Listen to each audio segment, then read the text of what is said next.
হুমায়ুন আহমেদের কাহিনী অবলম্বনে 2015 সালে তৈরি বাংলাদেশের ছবি ছিল অনিল বাগচির একদিন।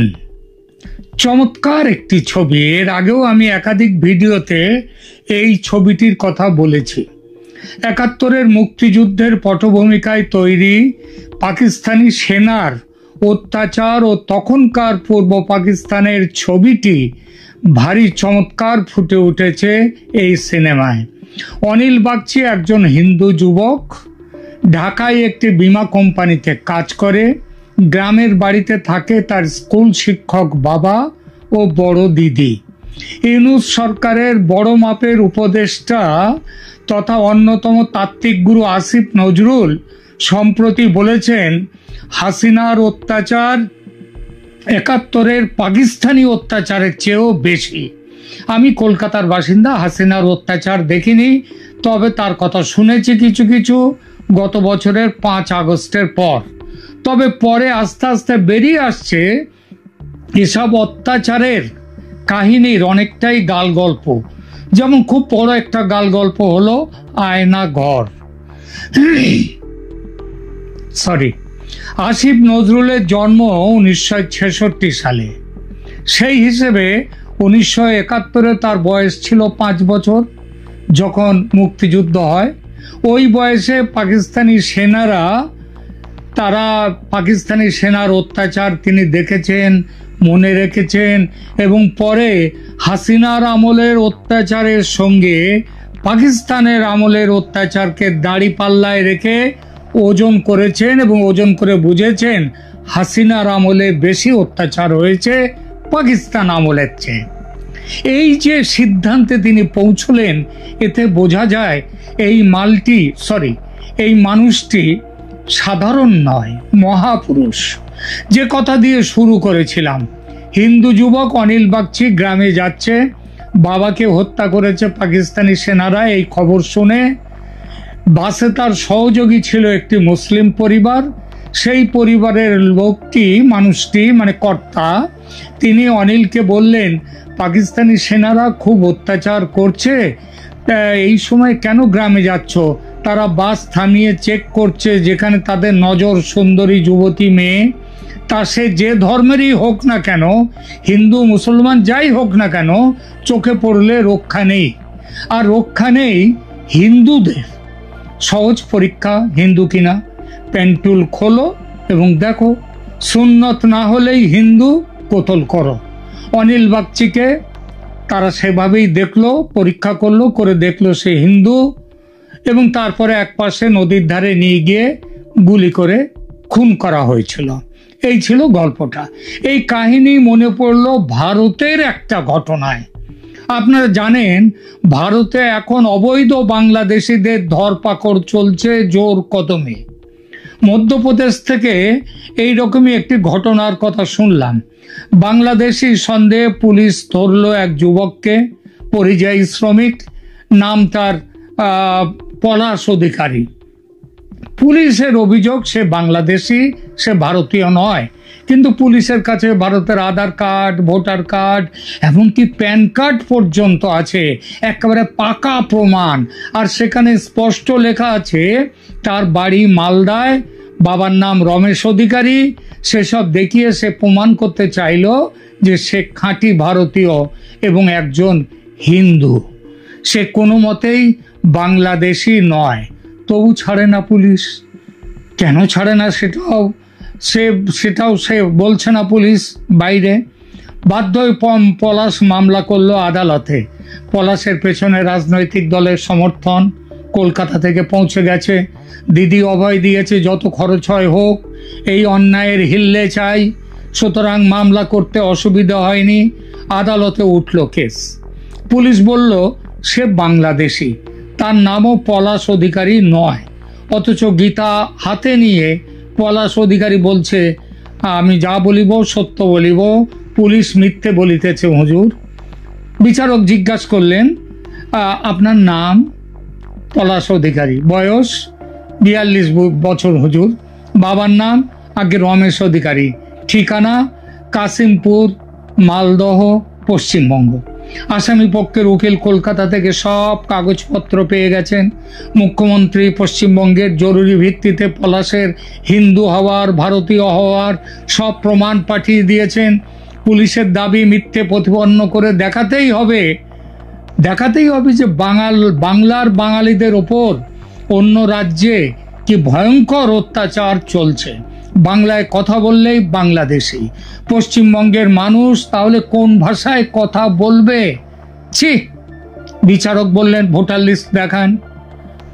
ভোটার লিস্ট এলো, আধার কার্ড দেখি, প্যান কার্ড দেখি, সব দেখলেন এক এক করে।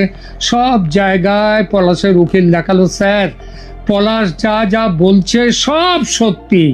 মালদার কাসিমগঞ্জের বাসিন্দা রমেশ অধিকারীর 4 ছেলে, পলাশ, সুব্রত, সৌমেন ও রাহুল। পরিবারে আর আছে তার স্ত্রী। এরা সকলেই বৈধ ভোটার ওই কেন্দ্রের, সেটা দেখাই গেল। রমেশ অধিকারী ভারতীয়, তার জন্ম 1962 সালে মালদায়।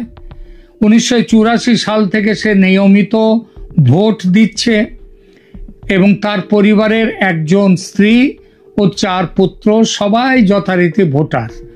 পুলিশের দাবি ভিত্তিহীন। বিচারক তখন খুব একচোট বকাবকি করলেন পুলিশকে, এটা কি রকম ব্যবহার আপনাদের? সাধারণ মানুষকে কেন এভাবে হেনস্থা? ছি! কিন্তু পুলিশ অফিসার তখনও মিনমিন করে বলছেন, স্যার আমি বলছি স্যার, ও পলাশ নয়, ও ভারতীয় নয়, ও বাংলাদেশি। কিন্তু আর বেশি কিছু বলছে না। বিচারক ধমক দিলেন, আর একটাও কথা বলবেন না। আমি আজই অর্ডার দেব এবং বলবো পুলিশকে 20,000 টাকা ক্ষতিপূরণ দেবে ওই পলাশ অধিকারীকে। মামলা তো করেছিল পলাশ, আসামি পক্ষ এখানে হলো পুলিশ।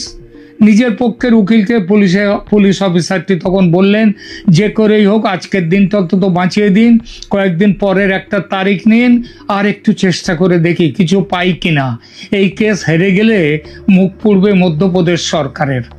অনেক বলার পর সময় দিল আদালত। পুলিশের উকিল 1 মাস সময় চেয়েছিল, আদালত দিল 15 দিন। আদালতের বাইরে এসে পুলিশের উকিল জানতে চাইল, আচ্ছা মশাই, আপনি এত নিশ্চিত করে বলছেন কিভাবে যে ও ভারতীয় নয়? পুলিশ অফিসার একটু ভাবলো, তারপর বলল, সেটা এখন বলবো না, আগে প্রমাণ করার মতো কাগজপত্র হাতে আসুক, তারপর বলবো। উকিল বললেন, কেন বলবেন না এখন? আরে আমাকে তো বলুন, ডাক্তারকে আর পুলিশকে কখনো কিছু লুকিয়ে রাখতে নেই। তবু পুলিশ অফিসার বললেন, না আমি সামনের দিন বলবো যা বলার। পুলিশ অফিসার হেডকোয়ার্টারে যোগাযোগ করে বললেন, পশ্চিমবঙ্গে 2002 সালে নির্বাচন কমিশন SIR বা স্পেশাল ইন্টেনসিভ রিভিউ করেছিল। এই SIR এর ভিত্তিতে কয়েকদিন আগে বিহারে সেখানে 65 লক্ষ ভোটারের নাম বাদ গেছে ভোটার লিস্ট থেকে। এবং সেই যে এটা বিহারে হয়েছিল 2003 সালে, পশ্চিমবঙ্গে এটা শেষ হয়েছিল এই SIR 2002 সালে। সেবার বাড়ি বাড়ি ঘুরে ভোটার তালিকা সংশোধনের কাজ চলেছিল। সেই সংশোধিত তালিকার ভিত্তিতে পরে ভোট হয়। এত বছর সেই ভোট হচ্ছে, মাঝে মাঝে বাড়ছে কমছে, এইটাই। কিন্তু মূল পৃষ্ঠভূমি হচ্ছে 2002 সালের সেই SIR তালিকা। তারা পুলিশের হেডকোয়ার্টার জোগাড় করে আনলো সেই তালিকা, পাঠালো পুলিশকে। এবার বিচারের দিন, যেদিন পরের হিয়ারিং এর দিন, সেদিন খোলা হলো সেই SIR record, special intensive review. Record দেখে তো বিচারকের চক্ষু চড়ক গাছ। এ কি, রমেশবাবুর 4 ছেলে নেই? রমেশবাবুর 2 ছেলে, সুব্রত ও সৌমেন।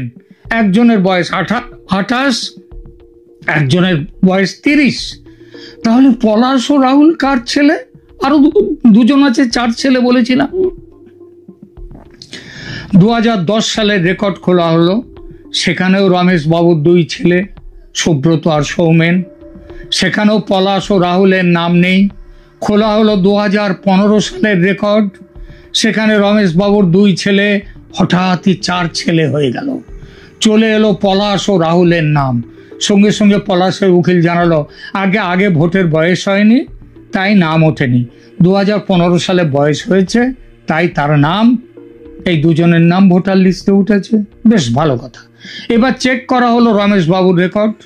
দেখা গেল রমেশ বাবু বিবাহ করেছেন 1993 সালে। প্রথম সন্তান সুব্রত জন্মগ্রহণ করে 1995 সালে, তার বয়স বর্তমানে 30। দ্বিতীয় সন্তান সৌমেন, তার জন্ম 1997 সালে, তার বয়স 28। তাহলে 42 বছর বয়সী পলাশ কিভাবে রমেশ বাবুর পুত্র হয়? উত্তর নেই। কোনোভাবেই যখন কিছু সুবিধা করা গেল না, তখন চাপ দিতেই বেরিয়ে এলো আসল সত্য। সত্যটা কি? সত্যটা হলো পলাশ অধিকারী আসলে শেখ মঈনুদ্দিন, বাড়ি বাংলাদেশের খুলনা আহমেদপুর। আরো আশ্চর্যের বিষয়, রমেশ অধিকারী এই শেখ মঈনুদ্দিনকে চেনেনি না, তার নামও শোনেননি। তাহলেও তার ছেলে হয়ে গেছে এই পলাশ অধিকারী মঈনুদ্দিন, এবং সেটা বাবাও জানে না যে তার দুটো ছেলে হয়ে গেল। কবে? ছেলেরা তো বড় হয়ে গেল কিভাবে? উত্তরে পলাশ চুপ, তার উকিল চুপ। জিজ্ঞাসা করা হলো রাহুল অধিকারী, সে এখন কোথায়? পলাশ ওরফে শেখ মঈনুদ্দিন বলল, সে কে তা তার জানা নেই, ভাইকে চেনে না। আরে বাবা ছেলের কথা জানে না তো ভাই ভাইয়ের কথা জানবে কি করে? গ্রামের সাধারণ কৃষক রমেশ বাবু ঘুণাক্ষরেও টের পাননি যে তার অজান্তে কিভাবে এই শেখ মঈনুদ্দিন তার ছেলে পলাশ অধিকারী হয়ে গেল। তার আর এক পুত্র রাহুল অধিকারী বা কে এবং কোথায় থাকে সেটিও তার জানা নেই। পুলিশ এখনো তাকে খুঁজে বেড়াচ্ছে। রমেশবাবু সাধারণ মানুষ, অত কিছু বোঝেন না। যখন যখন ভোট আসে তখন তিনি গিয়ে ভোট দিয়ে আসেন। স্থানীয় নেতারা যদিও বিষয়টা ভালোই জানে, কারণ তারাই তো আসল এই মাল তারাই নামিয়েছে। তারাই তো দলের ভোট বাড়াবার জন্য সরকারি কর্মীদের সঙ্গে যোগসাজশ করে এইসব কর্ম করে এসেছে এতকাল। সব জানলেও সবাই নিশ্চুপ। এদেরই বদান্যতায় মানে এই সরকারি কর্মী আর এই রাজনৈতিক নেতাদের বদান্যতায় শেখ মঈনুদ্দিন ভারতীয় হয়ে গেছে, রমেশ অধিকারীকে বাবা বানিয়ে। নিজে পলাশ অধিকারী সেজে দিব্যি হিন্দু ভারতীয় হয়ে গিয়েছে। মধ্যপ্রদেশ পুলিশ জানিয়েছে, বিগত 10 বছর পরিযায়ী শ্রমিকের আড়ালে দিব্যি মৌলবাদী কার্যকলাপ চালিয়ে গিয়েছে পলাশ অধিকারী ওরফে শেখ মঈনুদ্দিন। শেখ মঈনুদ্দিন একা নয়, হাজারে হাজারে। নির্বাচন কমিশনের SIR এদের ধরিয়ে দেবে, তাই মমতা ব্যানার্জির এত বিরোধিতা, তার মাথায় এত আকাশ ভেঙে পড়েছে। আদালতের বাইরে এসে উকিল জিজ্ঞেস করলেন পুলিশ অফিসারকে, একটা কথা বলুন তো, আপনি এত নিশ্চিত হয়ে কি করে বলছিলেন যে ও বাংলাদেশি, অথচ কারণটা বলছিলেন না? পুলিশ অফিসার বললেন, ভারতে এত মুসলমান আছে, তারা কি কেউ ভারতে থাকার জন্য হিন্দু নাম নিচ্ছে না? তাহলে এ কেন হিন্দু নাম নিতে গেল? ও মুসলমান, ও যে মুসলমান জানেন যদি সেটা প্রথমেই বলে দিলেন না কেন? উকিল আবার বললেন। অফিসার বলে উঠলেন, সেটা বললে তো আরো বড় কেস খেতাম, ঢিঢি পড়ে যেত চারদিকে যে ভারতে মুসলমানদের হিন্দু করার জন্য অত্যাচার চলছে, আর আমরা তাদের আবার দেখে নিচ্ছি, তাদেরকে দেখে নিচ্ছি ইত্যাদি ইত্যাদি। হতো উকিল অবাক, বলতো মানে জানলেনটা কি করে? আমার প্রশ্নের উত্তর